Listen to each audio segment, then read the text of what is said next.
Hi, I'm Rachel, and this is my Would You Read It Challenge video for March 2024. The Would You Read It Challenge was brought to BookTube by @TubeBrody. I'll have links down below, attributions down below. This is a tag, and the point of the tag is to pick an assortment of books, read the first sentence of each book, and then ask your audience, would you want to continue with said book? I always thought a sentence was too short a judgment for that, so I play by basically doing a few paragraphs to a page. I've been doing it for several months now, using old ballots of the BookTube Prize as my template. So the BookTube Prize was started by Robert Sheard as a way to bring the literary bookternet together to judge the best in U.S. published fiction and nonfiction, literary fiction and nonfiction published the year before. We are indeed currently judging the Octafinals for 2024, but as a judge I'm not allowed to talk about those books. I'm going back to a fiction ballot from yesteryear. So anyway, I've been going through sequentially, group by group. And right now, I am talking about the year 2020 and the long list of 48 books that we judged that year. I am at the final list of 2020, Group H. And after this, starting next month, I'll move on to 2021 titles in fiction for the BookTube Prize. But anyway, before I get there, I'm excited to share thoughts on the last 6 books. I've read 2 of them myself, and then 4 of them I'll be kind of sort of visiting for the first time. So anyway, I'm just going to go ahead and, read out the first few paragraphs, give the titles of the books, and then discuss my thoughts with you. So without further ado, let's get into it. Starting with book number 1, Arrested. In the early afternoon of a Saturday in June, Jack Kennison put on his sunglasses, got into his sports car with the top down, strapped the seatbelt over his shoulder and across his large stomach, and drove to Portland, almost an hour away, to buy a gallon of whiskey rather than bump into Olive Kitteridge at the grocery store here in Crosby, Maine. Or even that other woman he had seen twice in the store as he stood holding his whiskey while she talked about the weather. The weather. That woman, he could not remember her name, was a widow as well. As he drove, an almost calmness came to him, and once in Portland he parked and walked down to the water. Summer had opened itself, and while it was still chilly in mid-June, the sky was blue and the gulls were flying above the docks. There were people on the sidewalks. Many were younger, with kids or strollers, and they all seemed to be talking to one another. This fact impressed him. How easily they took this for granted, to be with one another, to be talking. No one even seemed to glance at him, and he realized what he had known before, only now it came to him differently. He was just an old man with a sloppy belly, and not anyone worth noticing. And that was from Olive Again by Elizabeth Strout. Book 2, January 2011. Mary Ann answers the door when Connell rings the bell. She is still wearing her school uniform, but she's taken off the sweater, so it's just the blouse and skirt, and she has no shoes on, only tights. "Oh, hey," he says. "Come on in." She turns and walks down the hall. He follows her, closing the door behind him. Down a few steps in the kitchen, his mother, Lorraine, is peeling off a pair of rubber gloves. Mary Ann hops onto the countertop and picks up an open jar of chocolate spread, in which she has left a teaspoon. "Mary Ann was telling me you got your mock results to get today," Lorraine says. "We got English back," he says. "They come back separately. Do you want to head on?" Lorraine folds the rubber gloves up neatly and replaces them below the sink. Then she starts unclipping her hair. To Connell, this seems like something she could accomplish in the car.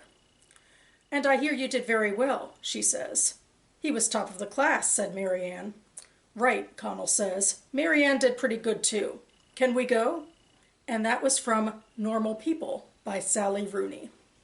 Book 3, New York City, April 2010. I received a letter from his daughter the other day, Angela. I'd thought about Angela many times over the years, but this was only our third interaction. The first was when I made her wedding dress back in 1971. The second was when she'd written to tell me her father had died. That was 1977. Now she was writing to let me know that her mother had just passed away. I'm not sure how Angela expected me to receive this news. She might have guessed that it would throw me for a loop. That said, I don't expect malice on her part. Angela is not constructed that way. She's a good person. More important, an interesting one. I was awfully surprised, though, to hear that Angela's mother lasted this long. I'd assumed the woman had died ages ago. God knows everyone else has. But why should anyone's longevity surprise me when I myself have clung to existence like a barnacle to a boat bottom? I can't be the only ancient woman tottering around New York City, absolutely refusing to abandon either her life or her real estate. And that was from City of Girls by Elizabeth Gilbert. Book 4. Kamunting Malaya, May 1931. The old man is dying. Wren can see it in the shallow breaths, his sunken face, and the skin stretched thinly over his cheekbones. Yet he wants the shutters open. Irritably, he beckons the boy over, and Wren, his throat tight as though he'd swallowed a stone, throws open the second-story window. Outside is a brilliant sea of green, the waving tops of jungle trees, and a blue sky like a fever dream. The tropical glare makes Wren flinch. He moves to shield his master with his shadow, but the old man stops him with a gesture. Sunlight emphasizes the tremor of his hand with its ugly stump of a missing finger.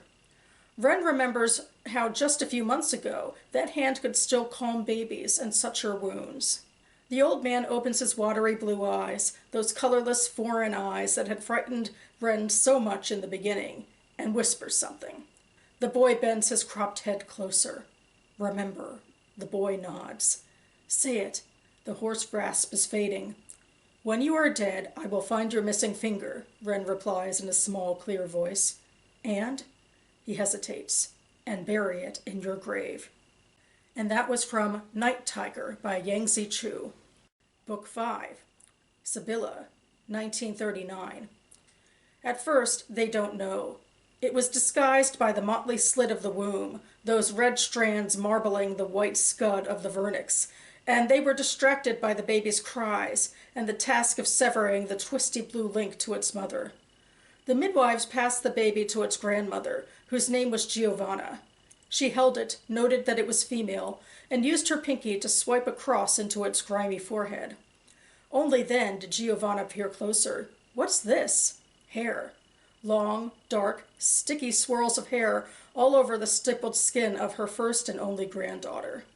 The midwives were still circling the mother's shipwrecked body, tending to her, murmuring like the sea, the child's cries that same sea breaking. Giovanna swaddled the baby in elaborate folds and handed the burden to its bearer. The mother, whose name was Adriana, looked down at the hairy little face and promptly fainted. Giovanna grabbed the baby just before it tumbled off the bed. The midwives laughed. Such drama. The wool would fall out. The whelp had just forgotten to eat in the womb. Adriana woke to firm entreaties that she breastfeed. She took the baby into her arms. The hair seemed to have already grown longer and darker. Through it she could see a purple hole, opening and closing, letting out a mewling sound. Fine. Go on. Her fingers wrangled with the baby's lips over the nipple until it latched. The baby sucked noisily. The hair on its face shivered with the pulse of its mouth, and Adriana stroked it, crying softly at its warmth. And that was from The Old Drift by Namweli Separel. And finally, Book 6. Escape. The first time, which would become legend among them, they entered in darkness. Night enfolded the sand dunes. Stars clamored around a meager slice of moon. They would find nothing in Cabo Polonio, the cart driver said. No electricity and no running water. The cart driver lived in a nearby village, but made that trip twice a week to supply the little grocery store that served the lighthouse keeper and a few scattered fishermen. There was no road in. You had to know your way. It was lonely out here, he remarked, glancing at them sideways, smiling to bare his remaining teeth, hinting, though he stopped short of asking any questions, about what they were doing, why they were traveling to this of all places, just the five of them, without a man. And it was just as well because they wouldn't have had a decent answer. The trees gradually receded, but clumps of brush still reared their tousled heads from the smooth slopes, as if just being born. The horse-drawn cart moved slowly, methodically, creaking with the weight of them, their hooves muffled in the loose sand. They were stunned by the sand dunes, the vast life of them. Each traveler became lost in her own thoughts. The 5-hour bus ride down the highway already seemed a distant memory, dislodged from this place, like a dream from which they'd now awakened. And that was from Cantoras by Carolina de Robertis. Okay, so I guess I'll give my brief thoughts on the two books I've read, the first and the last of the books that I've read from. Neither of these books made it to the finals of the BookTube Prize that year, and I didn't read them as an official judge that year. I read them on my own for different reasons. Cantoras I read because it won a literary prize that actually Kendra Winchester from BookTube presided over at the time.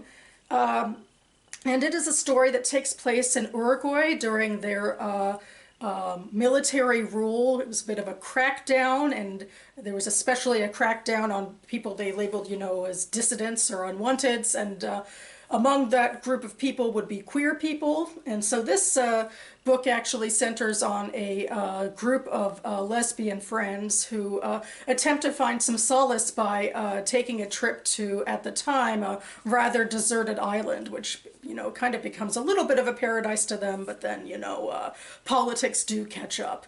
And I found it to be pretty moving. There were some really interesting different characters in it. This was, you know, a short little introduction to this place, which was new to all the women, except, you know, we don't know much about them yet, except that it's weird that they're there alone in this place in the late 30s. It's interesting, too, I feel like, generally speaking, with all of 6 of these books, well, there's, you know, a focus on the past, whether the past is like, you know, 10 years ago or the 30s. And there's a lot of older characters as well, including in the second book that I read, which was Olive Again, which I would technically maybe call a short story collection, except that the stories are technically interlinked about Crosby, Maine, and Olive Kitteridge always features in all of them, or, you know, around all of them.